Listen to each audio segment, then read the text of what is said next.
Joined now by Stephen Yates and Adelle Nazarian. Thank you both for giving me your time to discuss some of these predictions. Steve, let me start with you. The idea of a caliphate is, and Glenn mentioned this in the prediction, there's a history to all of this, right? People would refer to the caliphate of the Ottomans, and there were other caliphates as well, many caliphates stretching back into antiquity. But this was something that even though the jihadists would talk about it, I know you worked in national security, you worked for Vice President Cheney in a national security capacity as a deputy advisor. This was something that it seems the media and much of the left were not willing to take seriously, that even though the jihadist groups themselves were saying, stretching back for years now, that this is a goal. It's a goal of al-Qaeda, it's a goal of the Islamic State, that they never seemed to believe that this was actually feasible. Now here we are. This was entirely predictable in that sense, wasn't it? If you just listen to the words, as Glenn said, listen to what they were telling us they were going to do. Right. Well, that's part of a pattern. We've often had denial about what our enemies are saying and whether they're capable of doing it. We did it during the Cold War. It happened in the run-up to World War II. A lot of times we just don't want to believe that evil will do what it says, and they mean what they say, and they have the ability to implement. And this is a sad example of us repeating that again. So when you see those horrifying images of what they're willing and able to do, and people say never again, that is supposed to have an echo that should move us. And Adelle, it seems that there's an unwillingness not just to take the jihadists seriously, but also to try to read some of the patterns here. There was an effort before in Iraq, specifically for what was al-Qaeda in Iraq, to set up the Islamic State of Iraq. They tried to build a little mini caliphate, if you will, inside of Iraq, but the U.S. Marines, U.S. military, U.S. Army were there to prevent that from happening. The coalition said, that's not going to happen on our watch. President Obama decides we're pulling up stakes from Iraq. We decide to leave. There was a vacuum there. It seems that the administration should have been able to at least to some degree anticipate that this would happen. And there were some administration officials, or rather some intel officials, telling the administration this would happen, but it seemed to fall on deaf ears. The warnings that this vacuum in Iraq and Syria would be filled with a jihadist entity like this. I think that it's tremendously accurate to point out that the isolationist strategy that our commander-in-chief has employed has really been the culprit and the cauldron for for ISIS's mass expansion. As you pointed out, it doesn't really matter how we got there in the first place. The point is that our withdrawal, our untimely withdrawal, really did present this unfortunate situation that we have in the Middle East, and it's spread. I mean, it's unbelievable how grossly underestimated the Islamic State's prowess was and is. And even now we see that, it was referred to as a JV team.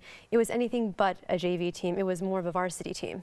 Right. I mean, the invasion, the very rapid blitzkrieg into Mosul that not only allowed them to take the city, but had the Iraqi army fleeing, folding up their uniforms in the streets. This clearly showed a cohesive jihadist army on the march. This is sort of a second order, a next degree beyond just a terrorist entity trying to engage in IED attacks here and there, or this was a terrorist army on the march. And now we've seen, Stephen, it's actually turned into a terrorist state, which to me is sort of even separate from a state sponsor of terror. What ISIS is doing is it's not that they're a tool of a larger nation-state entity. The nation-state is the terrorist organization in this case. Right, and that wasn't supposed to last either. And we're well into this conflict where we've poured billions of dollars and somewhat limited airstrikes, millions of people displaced, and there they sit.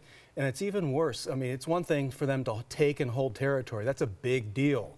But now they hold virtual territory also. They have resources that fund them, seemingly unlimited, and they're reaching into cyberspace, they're recruiting, and they've got people operating globally. I mean, we have incidents that have occurred as far away as Australia, in Europe, and now a couple in the United States that are directly tied into this movement. An ideology, resources, territory, and it's growing. And Adelle, it seems that we have multiple levels of ISIS strategy that are working really in concert, and there is the implementation of this caliphate vision that's happening not just on the ground in Iraq and Syria, but also with these affiliate groups, meaning groups that either existed before or are springing up in places like Nigeria with Boko Haram declaring allegiance, in Libya with Ansar al-Sharia declaring its allegiance. You've seen this in the Sinai Peninsula. Now there's even ISIS in Afghanistan, which does not get nearly enough attention in press. It seems that we have to understand that part of the ideology is that ISIS is operating under a belief system, and that can be and is being exported far beyond the fields of Iraq and Syria, and that poses therefore a much broader geopolitical problem for us. It absolutely does. And I think that's, as you pointed out, the mainstream media fails to, as you said, report on the fact that they actually went and overtook, I think it was in the north of Afghanistan, a very strong Taliban base. And they're not stopping anytime soon. They're only going to all the resources, all the oil wealth, all the weaponry that they're taking and capturing from, which is an offshoot of Al-Qaeda. They're going to continue with their detrimental movement. And I think that we really didn't move fast enough, regardless of whether there'll be support from Iran or Turkey to really combat ISIS. I don't really think that it's going to be enough unless the whole of the Arab world, the Muslim world, really rises up and takes it upon themselves to kind of start this whole thing. In America, you had today, for example, in New York, a man who was arrested for having an affiliation trying to recruit people for ISIS. He went to Yemen, was radicalized. So all these lone wolves are even appearing on our very own shores in the United States.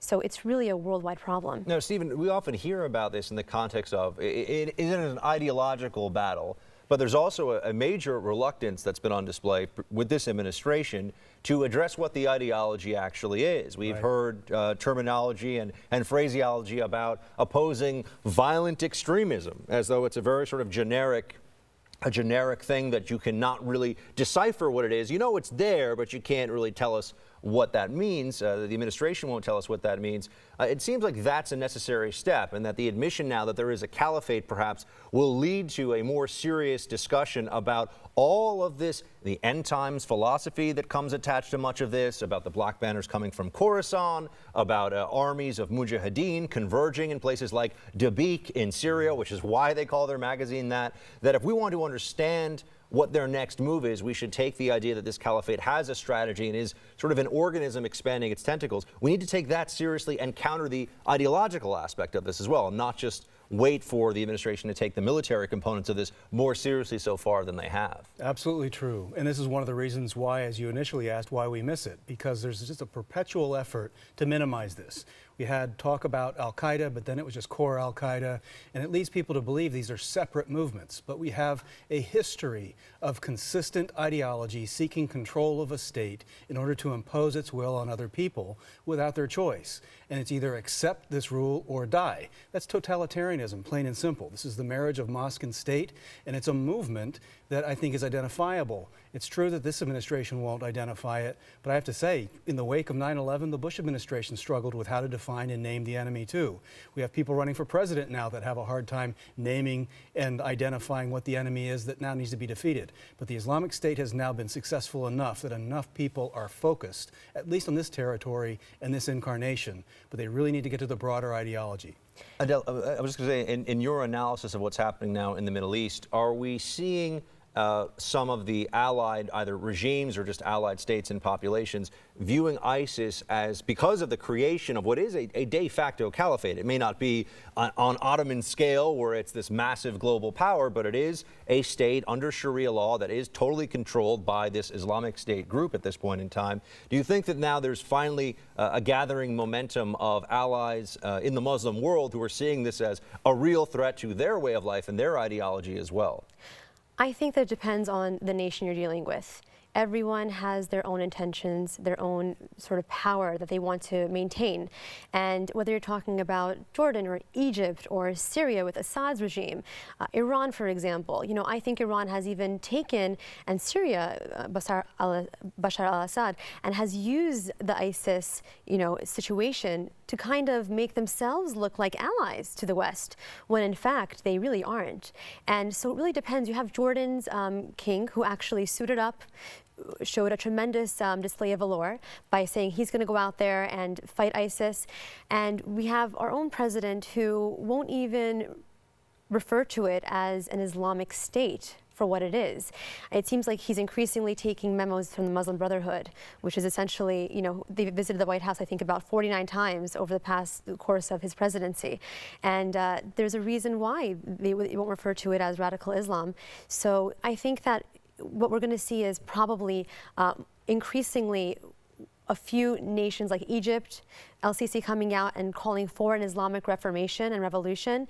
This might get more of a groundswell and momentum, but I don't necessarily think that it's going to happen overnight. It's not across the board, and it's not across the board overnight. And it's going to take more time. Stephen, just one more question I want to throw to you before we go into a quick break. It seems like for the Bush administration, the idea of allowing a caliphate to exist and taking a containment strategy, which I think is the most fair assessment of what the Obama administration has done with the caliphate that has risen up while this president has been in office, that would have been unthinkable. Do you think that for whoever the next administration is, there's going to have to be a reckoning here? They're going to have to say, look, we cannot allow this entity to continue in any form as it is. We can't do the drip of airstrikes over a long period of time. We're going to have to either really back some regional proxy forces on the ground, some ground allies, or perhaps even intervene ourselves in some capacity. I mean, do you think that that's a choice that's going to be inevitable for the next administration, or are they just going to drag this out and hope that somehow it burns itself out?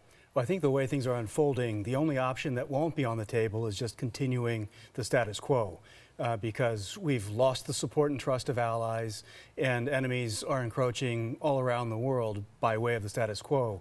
I think that there's still an immense reluctance on the part of the American people for the so-called boots on the ground. I don't really like that reference, but leading an invasion is not something that I think the next president's going to take as an optimal option.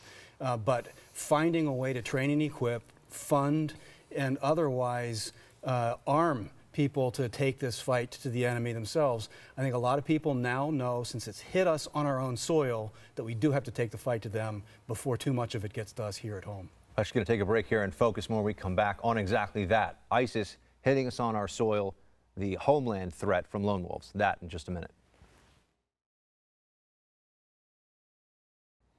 We're back now discussing the ISIS threat to the homeland with former Deputy National Security Advisor to Vice President Dick Cheney, Stephen Yates, and Adelle Nazarian, a national security reporter for Breitbart.com.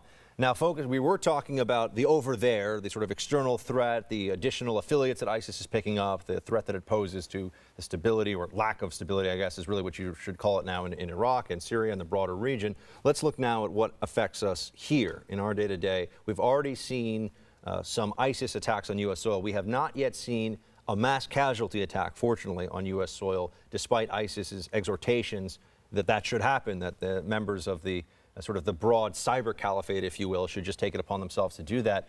Stephen, it would seem to me that the best defense we've had so far against a mass casualty attack has been very vigorous law enforcement efforts, particularly by the FBI, but some others as well, and a fair amount of luck at this point. What do you think? Well, we certainly have had luck. And you'll remember in New York City, the guy who had a bomb who could have made a mass casualty event. Faisal Shahzad, Times Square. It just didn't work.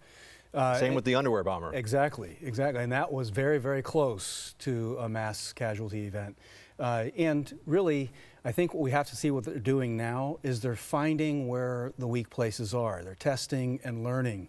And they're recruiting people who maybe aren't their best and brightest to go out and do things, and watching and waiting for what they can get away with. We have, unfortunately, a very difficult time hardening targets in the United States. Some of it is very good reason. We like liberty. We want to have the notion that we're not going to be surveilled everywhere we go. But we also have a sense of politics where we're not willing to call things for what they are. And I think that profiling element has been what our weakest point has been, unlike a lot of countries in the Middle East who know that they have to live with this. Now, Adelle, lone wolf radicalization and individuals who pose an ideological terrorism threat against the homeland is not new. It's been around for years. But we have seen an uptick just by the numbers of those who have both attempted attacks on U.S. soil over the last 12 to 18 months, as well as those who have attempted attacks and those who have managed to actually engage in some form of violence on ISIS's behalf. We know that that's escalating. What would you attribute that to? Is it just the rise of ISIS's power in the Middle East, and so that gives more credence to this ideology? Or is it just the skill that they have in online propaganda and recruitment tactics, or a combination thereof? I think it's a combination for sure. It's unbelievable the trend that we see with the number of people from the US, from Europe, other parts of the Western world who actually do go to Jordan, they go to Yemen, and they come back radicalized. And if you just look at the videos that they produce, they're so masterfully done, it's so professional that people, as we know, always want to feel a sense of belonging. People either flock to religion in extremities sometimes. They flock to a local, let's say, knitting club, whatever it may be. And in many cases, you have these sort of outcasts of society that look to ISIS and they say, wow, this provides me a platform where I'll be welcomed. I'll be seen as being of value and importance. And sadly, all the promises that they make to these people to recruit them are really never actually fully delivered, and they become radicalized. They're young, impressionable minds. I think that their social media presence has really done a tremendous amount of work to help recruit these people, but you can't stop people from going online. You can do your best to kind of do what the Counter-Extremism Project, for example, does, to monitor Twitter, to make sure they remove ISIS-affiliated accounts. The Jordanian video, for example, the pilot that was burnt alive in a cage, you know, there's a debate going on as to whether or not those videos should be shown. I can see both sides. I think that it could definitely leave an impression negative on someone who is impressionable, obviously, and make them maybe, if they have a little bit of a negative tinge, kind of go in that direction. But I also think it's extremely critical, extremely important to let the public see what's out there, this threat that the West faces in this form of radical Islam, and to have them kind of stand behind efforts to combat it. Stephen, predictably enough, there's been some reporting recently about how the FBI is having to move more quickly against these targets because there are so many of them, because there are so many active ISIS or ISIS affiliate or ISIS inspired terrorism investigations around the country right now, that the FBI is having to just go after cases faster. Now, some aspects of this, of course, are positive. The first one being that you are eliminating the possibility of this threat coming to fruition with an actual attack. But there are also some limitations of this. And one of them is that this means that there'll be less intelligence gathered from some of these individuals, meaning that you won't see who they are really in contact with necessarily. You won't have quite as full a picture of their planning, of their associates. Perhaps you won't be able to look into their travel quite the same way or see where they would go, for example. And then on top of that, and this was something that came to mind when you mentioned how we live in a free society, they're also going after people more and more based on speech. Now, there's usually some sort of additional action that has to be required, for example, for a material support to terrorism or to terrorist groups charge to come about. But these are two issues that I think we're going to see more and more now. They've been there in the past with these counterterrorism investigations, but I wonder how you think the balance can be struck between preventing a lunatic from shooting up a mall or from blowing up a beach, which is the most recent ISIS, or one of the most recent ISIS-inspired attacks that was thwarted, and these other issues of gathering the proper intelligence, but also respecting the fact that we're in a free society and people are allowed to say evil, crazy things as long as they don't actually break the law. Right. Well, I don't think there's a fixed answer to this. And I think that the founders of our country and the framers of the Constitution saw the need to have a push and pull in our system, that there isn't an answer that says, here's where the dividing line is between freedom and security. Both are constitutional ideals, but there is no way to provide reasonable preventive defense for our society without surveillance, without profiling. And so I think that we're going to have to move more in that direction, where there are certain kinds of activities that people engage in that are going to make them a greater risk than a generic citizen going about what the typical American life is all about. And we're also going to have to recognize that there is nothing we can do here that will be more significant in stopping this than defeating ISIS overseas. The sense that we are losing, the sense that they are gaining, is their most powerful recruiting tool. If I may, I think the first step, going along what you're saying, is to actually recognize and identify it for what it is. That's the first most critical step, and our administration has failed to do that. I mean, if you look at the Organization of Islamic Cooperation, you have they have a 10-year program of action that was founded in 2005 that seek to actually criminalize the criticism of Islam throughout the world, including the United States. 10 years later, you have the attack of the massacre of Charlie Hebdo, you have the Copenhagen massacre, you have Garland, Texas, right over here, miles away, and they have a strategic plan to carry out their action, and the timeline has really been hit. And suppressing speech that is open and critical of these aspects of Islam, these interpretations of Islam, is obviously very much part of the jihadist strategy. It's what brought us, or what brought on the Garland attack. Then that's, I think, something we have to be paying even closer attention to, that they have this idea that they can stop people from even discussing the sorts of ideologies that lead to these kinds of attacks, and that's a means of winning as well. I wanted to ask you on that note about the administration's response to the Chattanooga shooting, for example. To this day, my understanding is the president has not said anything about how this was a terrorist attack. He certainly didn't say it in the hours afterwards when it was obvious that that's what it was. It seems to me that we are hamstrung by a top-down political correctness in discussing these issues, Adelle, and I wanted your take on what the administration is doing and what the administration should be doing with regard to these homeland attacks and how they talk about it. I mean, we're discussing this before. They want to shut down discussion. What should they say? What in your view, should the Obama administration's approach be when it discusses a Chattanooga attack, a terrorist attack like that? Well, I think that, when you have the Islamic State holding up a copy of the Quran, literally, and saying that we are Islamic and this is what we follow, chances are they're Islamic in what they believe and what they preach. So I think with regard to the Chattanooga attack, the radicalized young man was Muslim. And as I said before, and as you know, you both agree, you have to label it for what it is. If you can't identify what it is that you're actually going after, there's no way you can take it down. You see these radical Islamists who are literally hell-bent on targeting our First Amendment rights, our free speech.